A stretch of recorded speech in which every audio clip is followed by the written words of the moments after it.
Today I'm going to show you how to make a great guide or track for your circular saw, and in the process I'm going to be showing you the mistakes I made so that you can avoid them when constructing yours.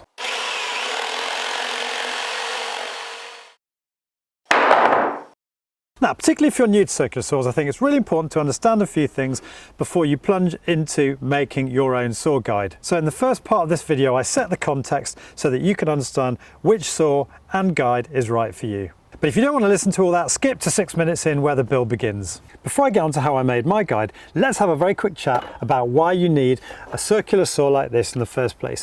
And there's also a link coming up on the screen now to the video I posted on this a couple of years ago. Firstly, it gives us DIYers a real chance to up our game. You can cut full sheets of MDF or ply, meaning you no longer have to wait in queues at the DIY store to get your timber cut. You can make cross cuts, you can make bevel cuts. It removes your reliance on the handsaw and wood plane, which is how I used to cut and finish all the wood for my woodworking projects. It therefore dramatically speeds up your work and also your accuracy. Just under 3.5 kilograms including battery, I find it's ultra portable. And particularly battery versions like mine are not as scary as people think. As you can see here with the lack of kickback when I trigger the cutting blade too close to the piece of wood. And at prices starting from just under £80 for a bare unit, this is an affordable tool for you to add to your collection. Now, most circular saws come with a side fence, which gives you the ability to cut a narrow strip of, in my case, 130mm off your full length of timber. And I have to say the side fence is enormously effective. But if you want wider widths than this, unless you've got a saw guide, you've got to clamp a straight edge to your piece of timber, which is problematic, as I'll come on to in a minute. But if I'm that desperate to make long accurate cuts, why don't I just go buy myself a plunge saw? I hear a lot of you shout, and you'd have a good point, because of course plunge saws are designed to run on rails at various lengths from under 1 metre right up to 5 metres. And by running on those rails they're a lot more accurate than circular saws. Also, as the name suggests, they're designed to plunge at any point in the cut, whereas a circular saw typically enters a cut at one end and leaves at the other. Yes, you can plunge a circular saw by physically lowering the entire saw into the sheet that you're cutting, or by releasing the depth lever, but in either case you have to physically raise the guard and the plunge that you make is not as accurate. And there are a couple of other points. Firstly, the plunge saw is superior for dust extraction because the entire blade is enclosed, and of course by being enclosed that makes it much safer to operate. But this is the thing, with such superiority come limitations. Yes, it has superior dust extraction, but it's best used if plugged into an extraction hose. And so typically these units work best in bespoke workshops or perhaps on site attached to some sort of extraction system, which most of us DIYs are not going to have.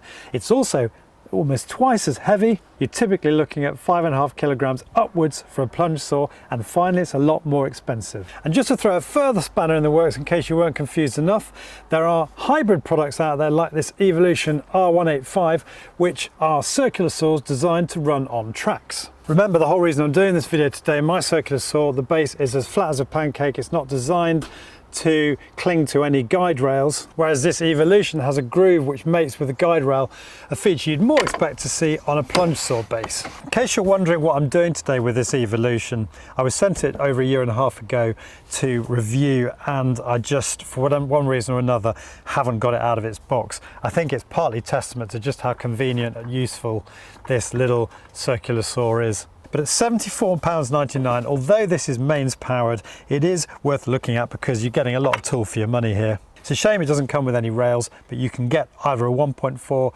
2.8 metre kit, although the 2.8 metre kit costs pretty much as the saw. And I'll definitely be putting this through its paces on my upcoming wardrobe build project on the channel. So you're sticking with your circular saw and you want to design a guide for it, and you're confused about the options because there are seemingly so many different guides out there on the internet. Well, I'm going to make it very easy for you because there are 3 main options out there, but only one of these is worth pursuing. Option 1 involves bolting some sort of a wooden guide piece that either has a groove or a rail in it to the underside of the saw, which then slides up and down in another guide rail that you've got to fabricate. Now, to my mind, this is far too complicated to construct, and you're really limiting the potential of the saw because you've obviously got to unbolt it when you want to use it normally. The second option is probably the most common saw guide out there, as suggested by Ryobi themselves in this blog. There are 2 major flaws with this design. First is that particularly on full length guide rails, With this design, you're going to get a lot of flex in the guide rail. And in the past, to prevent this, I've had to screw my saw guide down to the piece of wood that I've been cutting to prevent that flex happening. Yes, this guide rail should have been a lot wider, but even then, I'm saying you're still going to get some flex in your guide rail. And the second problem is you have to have both hands firmly clamped on the circular saw, and you have to physically push the saw against the rail, which is why you get that flex in the rail that we just saw. Otherwise it wanders away like this and your cut is ruined. So that brings us on to the third, and to my mind, only option you should be going for with your circular saw guide. And this is the version with guide rails on both sides. My inspiration for this was 1 Minute Workbench. I don't know whether there are early examples on the internet, but I'm indebted to this guy, and I'll include a link in the description below my video to his video. To my mind, this is as close as you'll get to a precast aluminium plunge saw style guide rail. With a guide either side, the saw can't wander, meaning you're no longer pressing the saw into the guide which created all that flex, and you can use it effortlessly, safely with one hand, and with the observational holes you can line up your cut line with millimetre accuracy. So we're on to the build itself, and I decided to make 2 lengths of guide. A shorter guide to deal with cutting across a sheet of ply or MDF, and a longer guide to cut down the entire 2.44 metre length of the sheet. In case you're wondering why there are 3 guides on the table, the holy grail of any saw guide is to minimise the depth of the base so as to maximise the cutting potential of the blade. And you can see here with this Ryobi guide, which was made from 3.2mm hardboard. So I decided to try and keep my base to a minimum this time by using 9mm MDF, albeit with 12mm ply guide pieces on top to try and add a bit of strength, rather than the thicker bases that you see on most YouTube videos. However, by the time I'd cut the observation holes and the cut line into the base, there was far too much flex in the guide.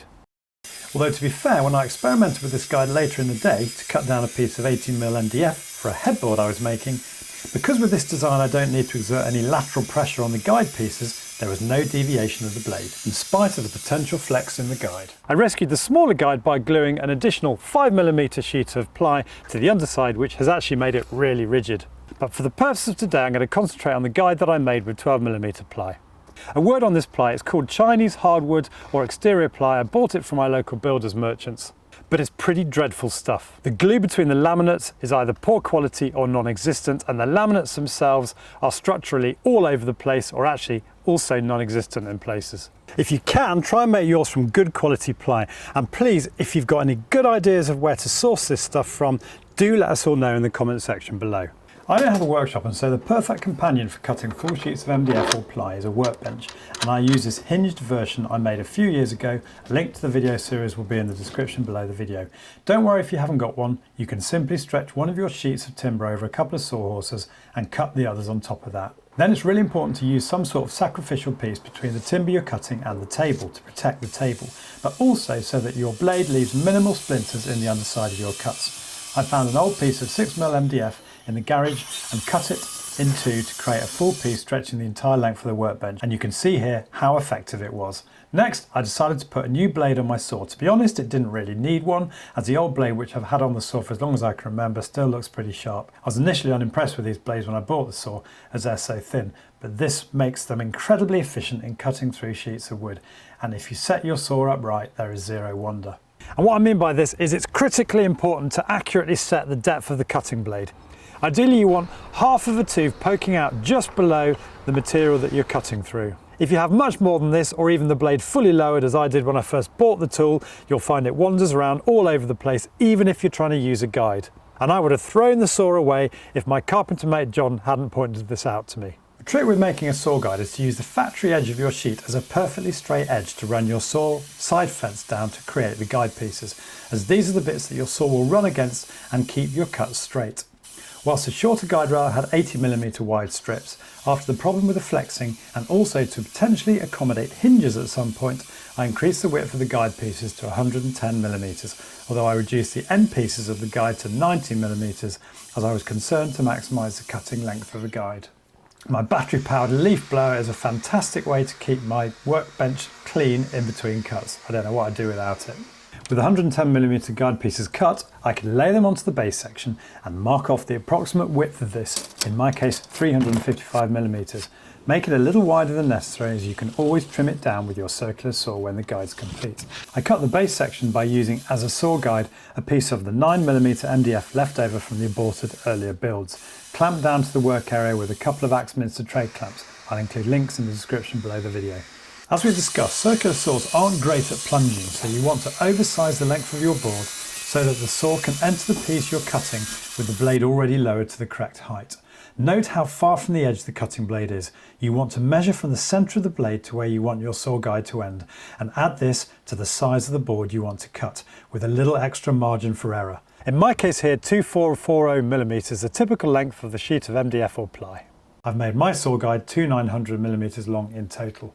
I needed to add an extra piece of ply to the end of my saw guide to make it up from 2440mm to 2900, and to do this I used biscuit joints and freehand routed the grooves with the biscuit joint bit on my router. Because by now, after my earlier aborted saw guide efforts, I was running out of ply, the eagle-eyed amongst you will notice that this extension piece of ply was itself biscuit jointed together down its length, as I did not have a piece left that was wide enough without doing this. It was a searingly hot day, and after clamping the joints together with my old wedge clamp, a link to which is coming up now, the joint was set sufficiently to carry on with the build just an hour or so later. A quick sand of the rough edges and it was onto the wood glue, which had to be spread quickly in the heat with my Continental filler knife and then tacked into place with 1.6 by 20mm panel pins. If you can, get hold of some sort of straight edge, either a long spirit level, or here I'm using an old section of aluminium I salvaged from a skip, as you can use this to slide up and down the guide piece to check you've got it completely straight before you glue and nail it down to the base. And now for the tricky bit, the second parallel set of guide rails which sandwich your saw into the guide. You want to allow a micro amount of space in the guide channel so that the circular saw slides unimpeded. I started with a piece of paper against the edge of the saw bed, but ended up dispensing with this and simply sliding the saw up and down as I tacked each guide piece into position. You might find it easier to take the blade out of your saw to do this, although I would have just about had enough clearance if I'd left it in. To get the spacing right, I dry tacked the guide in place, and then when I was happy with it, I spread out my glue and then carefully relocated the nails in the holes I'd made a moment earlier.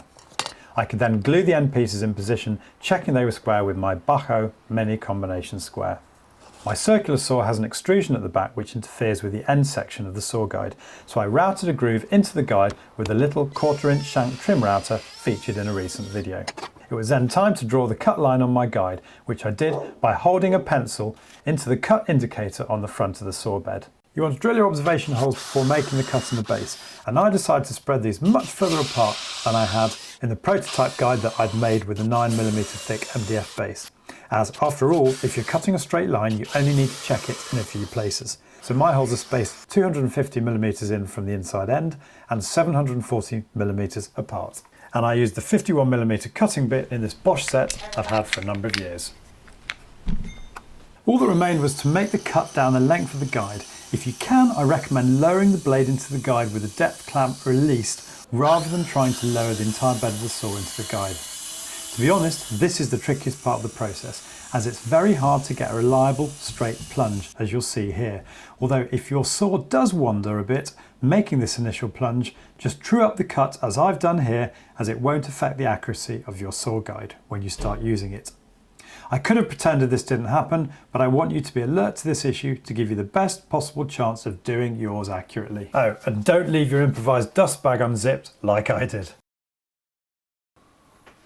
And onto the flex of this new improved guide. If I really tug at it, I can get it to move a millimetre or two, which I'm really happy with for a guide of this length, particularly as the saw won't be exerting any such pressure during each cut. So what's the conclusion to all this? Well, I think if you've got a lot of cuts to make, possibly in a trade context, then the plunge saw is probably the right tool for you. And no doubt you'll be able to justify, with all those cuts, the higher acquisition cost. However, for the rest of us DIYers who want a lovely little versatile tool that can do a range of things at an affordable price, then the circular saw is perfect. And hopefully from today's video you've seen that with a bit of planning you can make yourself a saw guide to extend the use of this tool to an even greater level. And you could even add some anti-slip pads to the underside of your saw guide. Let me know your thoughts in the comment section below, and perhaps even if you've been able to further hone this design. Yes, the longer guide in particular is a bit of a heavy lump, But even if you've got a 3-metre aluminium track, you have a bit of a headache working out where to store it, and people generally find a bit of empty space on the garage wall to hang it on. I'm currently pondering whether I can hinge my longer track in the middle to make it more portable, easier to store, without weakening it to such a degree that I reintroduce all that flex that I had to try so hard to remove. Details of all today's tools will, as ever, be in the description at the end of the video, which, don't forget, you can access on your smartphone by clicking on the little arrow, and your computer by clicking on the Show More button. If you've liked today's video, please give it the thumbs up below. And if you're new to my channel, I would love to have you subscribe. You can do that by clicking on the link here, and don't forget to click on the bell notification icon so you get notified of all my future uploads. You'll also find there a link to my Amazon store. See you soon.